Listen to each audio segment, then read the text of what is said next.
Hi folks, here we are. I'm in the kiln room. I've got to pack my kiln, and I'm noticing, I'll just shine a light here, that there's some cracks been forming down here where I'm pointing. So I've got to trying to fill these cracks with a brew that I'm making up. Let me just try and get the camera off the tripod to give you a bit better view. You can see the crack that's forming down there. In fact, the whole chimney is pulling away from the side of the kiln. It's still stable. Up here, though, the hole, the exit flue hole there, the cutout and the lid, that hasn't changed its size, so it should still be okay. I generally find with kilns they can look terrible. They look in a most awful, dilapidated state, and you go to try to rectify them, mend them, fix them, and then you find in the next firing all sorts of horrors, bits falling down everywhere, you know, from the ceiling, from the top of the kiln. All the good repairs that you thought else just ended up falling down on top of the pot. So I tend to sort of let things go a bit, I'm afraid. But in this case, because of that, where you see that blackish cement line there, that was actually pulling away, such as like it is there. And of course then the reduction flame will take a shortcut straight through there and out the chimney, rather than going down. It should go down there in that hole where I'm pointing down there with my finger, and then underneath the bottom shelf, you see, and then up and out the chimney here. Anyway, cut a long story short, I'm going to mix up a brew of stuff. It's a little bit of a flying by the seat of my pants at the moment. I'll tell you what I'm doing anyway. Whether you will want to repeat this is another matter. I've got my cone made up anyway, my cone 10. So I've got a spatula and I've got this plastic tile. Let's move the leg of the tripod out of the way there. So what I'm going to do is, this is a quick fix, and I don't know if it's going to work or not. I've got this stuff I bought up at Weaver's, my local store, my hardware store. This is actually a high heat mortar. You can just about read it there. It's actually rated up to 2000 degrees, which is not quite high enough. So yeah, let's play around with this. So let's just take some of this stuff, and we're just gonna come on. I'm gonna get some of this high heat mortar, just put it there like that, make a little pile of it, something like that. So my dilemma is that this is not going to be high temperature enough, so I've got to add something to it to raise the temperature. What are we going to do? Well, I have here some alumina hydrate. So I'm going to take some of that, some alumina.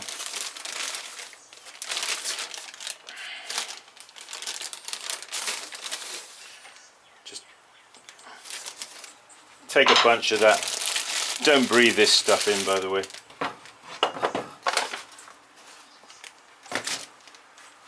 Oh yeah, there's this.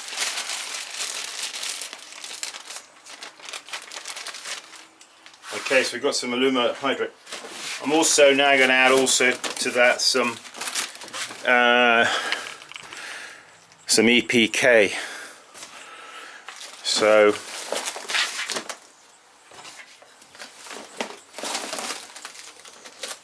it seems rather rough and ready, Simon. I know.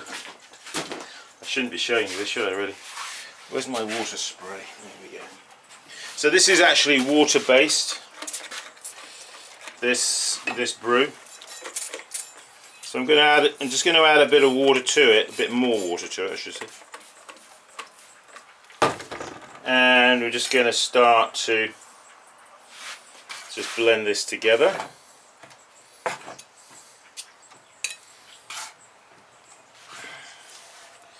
Well, you see, the thing is, like I know, for example, that alumina hydrate has a very, very high melting point.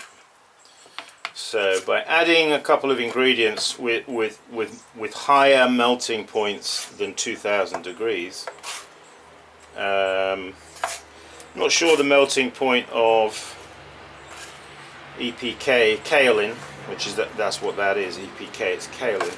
I'm not sure, to be honest, what the melting point of that is, but I know that for a fact it's way above 2000 degrees. Kaolin is very refractory, so you could say, well, yeah, by adding those two ingredients, I'm adding some filler into this, but they're both ingredients that are not going to melt at 2000 degrees. So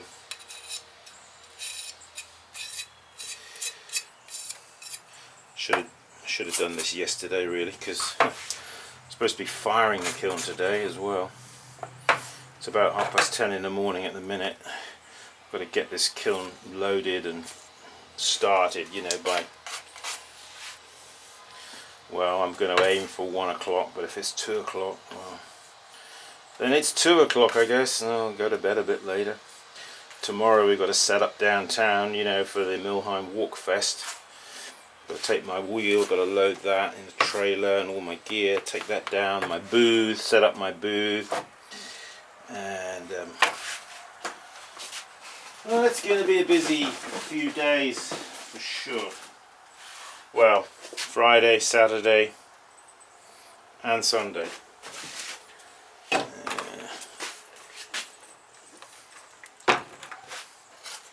Just adding a bit more there, as you see. Just work it in.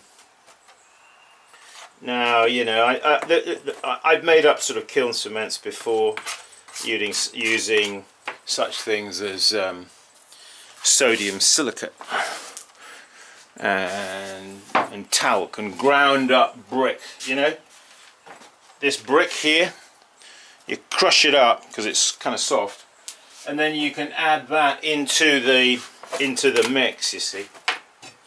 I just happen to have this tube of stuff here which I bought a while back and I haven't used it, and I thought, melting point 2000 degrees, high kiln furnace cement. I thought, right, let's give it a try. No time like the present. And it's probably got a load of sodium silicate in it. It's basically just a brew like we're making, but they just stick it in a tube, don't they? Chemicals and that. It's not really that much chemicals. It's probably sodium silicate and some simple ingredients like that, you know. And then, okay, we've got a nice little brew going on here. Let's so use this little spatula guy, you know, to so this is kind of that's looking about right, I think. Let's have a look. See, it's nice and workable, but it's not too liquid, you know. Oh yeah, that'll work. That will work. Okay, I say it will work. I hope it will work. So let's just swing the camera over here a minute. La la la la la. Yeah, let's get it over there. Where's that light?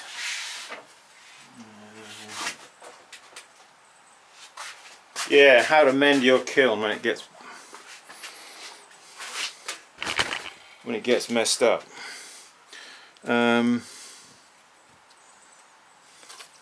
So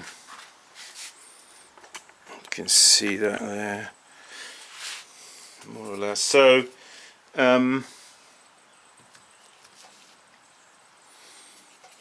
yeah, actually what I do recommend is when you're applying, say, a kiln cement onto a kiln, which is, got to bear in mind, the kiln is very, the whole structure is very dry, isn't it? Because it's been fired so many times.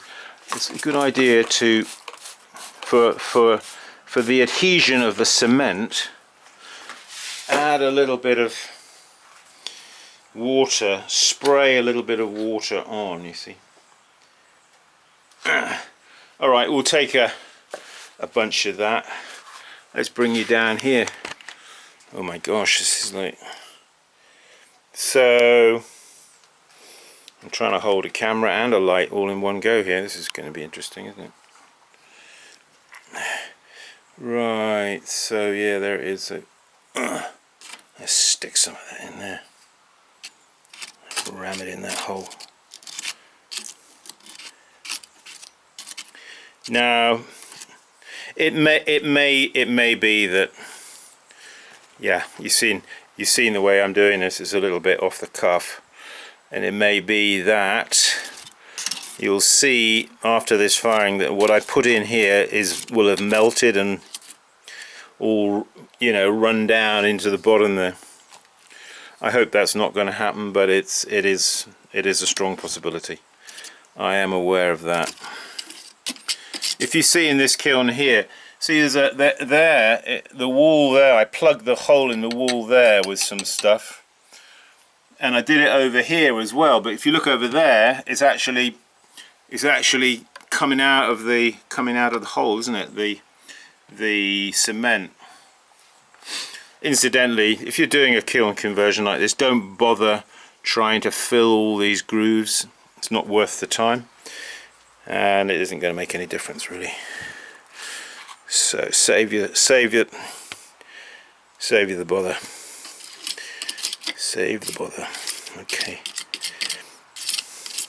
So I'm hoping that during the warm-up phase of, there's a dirty great gaping hole down there.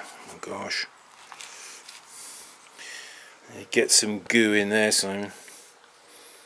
Get some goo down in that hole, quick. Smack it in there.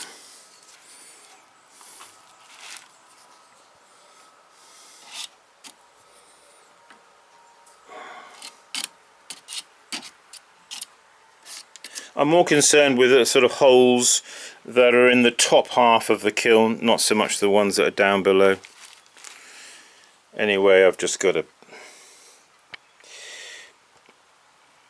get this in. I can't afford to spend too much time on it because really the whole caboodle needs to be rebuilt.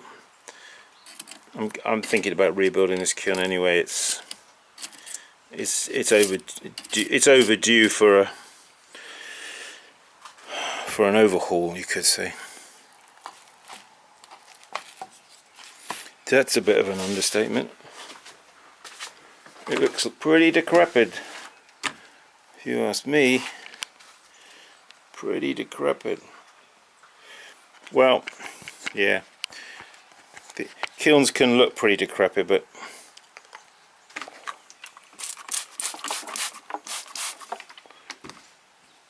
they can function very well in their decrepitness. Trust me.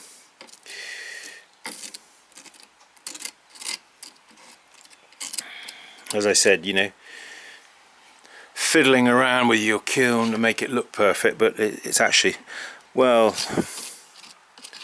it's what the pots come out like that really matters, isn't it?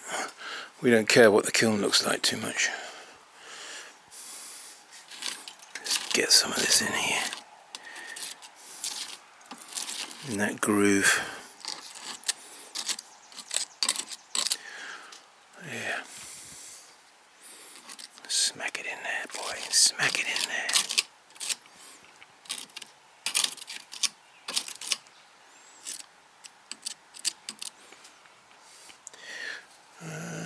A little bit more just down there. Just a little bit. A few little holes, I see.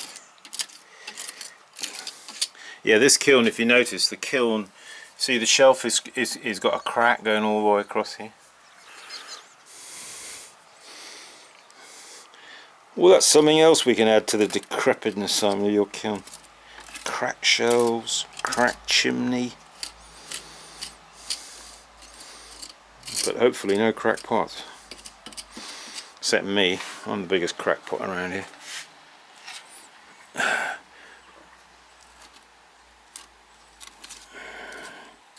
Well, if this is a success, that will be, we will have learned something, won't we? Just a quick mix of that kiln cement in a tube, because it's quite convenient, isn't it, to, gosh, look at all that down there. See that, how that's separating down there, pulling away. But it's okay, it doesn't go through to the other side, so I'm not going to worry about that. And as for that up there, I'm not going to worry about that either. Don't look too closely. You might have potter's nightmares with the kiln disintegrating mid-flight, you know. All right, so there you go. We've done some. Still got a bit of goo left here. I've got to find somewhere to stick that. This goo. You want to mix. You want to clean off your. Oh, I see a hole down there. Oh, smack it in that hole. Clean off your tools and implements after you've been using this stuff, by the way. And also,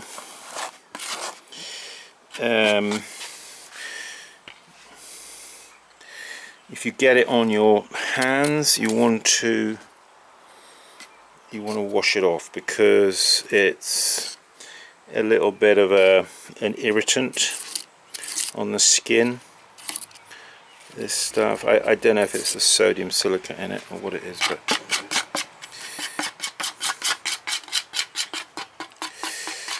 yeah, wash it off. You can see a little hole down there somewhere. Maybe it's down there. Sorry, I can't point the camera and do this and hold the light all in one go. Yeah. Okay. Okie dokie. Right, I think that's it. Yeah, so yeah, wash off your hands. For any of those interested, another shot of that. DAP is the maker. It's a high for sealing openings in wood frame construction, also excellent for patching fireplaces, withstands temperatures up to 2000 degrees. Well, we're going over 2000 degrees, aren't we? Going up to 2350, so we're going to have to, that's why we've added these two ingredients which are highly refractory, alumina hydrate and EPK kaolin, to the brew to raise the melting point. You see? You raise the melting point. It's the same as what you do with a glaze, isn't it? If you have a glaze that's melting at too low a temperature, you want to raise the temperature. That's why we did all these tests over here, didn't we? Years ago, mind. You know, we just put these things in the kiln to see what their melting point was. Because, you know, by learning what the melting point of things is, it gives you an idea what you can add to a glaze to enable it to melt. You see, that one didn't melt at all, did it? This one didn't melt. What was it? Ooh, diatomaceous earth, you see. That didn't work. That, you know what that is, don't you? That is cat litter. cat litter. Yeah, cat litter doesn't melt, does it? That's pretty refractory. But there you see that one did melt. What's that? Bentonite. And so on and so forth. So you learn, you see, what melts at what temperature approximately. It gives you an idea, and then you can then transfer that. So in the same way, I'm taking this, adding a couple of ingredients with a much higher refractory value to that, which will in turn raise the value, the melting point. The only question is, did I add enough of it? You see, so I was a little bit flying by the seat of my pants. So yes, okay folks, well that's it. It is a kind of day like that, and it is sort of like drizzling, but tomorrow it's supposed to be downtown sunny, 80 odd degrees, and Saturday, so we'll be down there. Maybe we'll shoot some video down there. Okay folks, thanks for joining us. That's just a video, very flying off the cuff. Just show you what I'm doing. Okay, thanks a lot. Keep practicing. See you later. Bye bye.